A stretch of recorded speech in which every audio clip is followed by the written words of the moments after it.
নমস্কার অ্যান্ড জাহিদ। আচ্ছা, যেসব ক্যান্ডিডেট আমাকে কমেন্ট করছে দাদা হাইট বাড়ছে না, হাইট ইনক্রিজ হচ্ছে না, হাইট নিয়ে সমস্যা ভুগছো, তো তাদের জন্য এই ভিডিওটা, ঠিক আছে?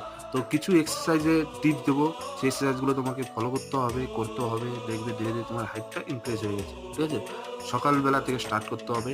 মর্নিংয়ে ওয়াকে যাওয়ার সময় তোমাকে স্ট্রেচিং এক্সারসাইজ করে তারপরে তুমি রানিং স্টার্ট করবে। মাঠে গিয়ে তুরন্ত মাঠে কিংবা রাস্তায় যেখানেই প্র্যাকটিস করো না কেন, প্রথমে তোমাকে হালকা স্ট্রেচিং এক্সারসাইজ করতে হবে, বডি ওয়ার্ম আপ করতে হবে, তারপরে তুমি রানিং স্টার্ট করবে। ওকে? রানিং স্টার্ট করার পর রানিং যখন শেষ হয়ে যাবে তারপরেও তোমাকে এক্সারসাইজ করতে হবে, ঠিক আছে? তারপরে তোমাকে বিম মারতে হবে, ঝুলতে হবে, ডাউন মারতে হবে এবং যোগাসন করতে হবে। ঠিক আছে? এই এক্সারসাইজগুলো তোমাকে ডেইলি কন্টিনিউ চালিয়ে যেতে হবে। তারপরে দুপুরবেলায় তোমাকে সুইমিং করতে হবে, সাঁতার কাটতে হবে। ঠিক আছে? কমসে কম ১ ঘন্টা তোমাকে সাঁতার কাটতে হবে। এতে তোমার বডি অনেকটা ইনক্রিজ হবে। তো এই এক্সারসাইজগুলো তুমি ফলো করো আর বিকেলবেলা হলে একটু গেম খেলো। ঠিক আছে?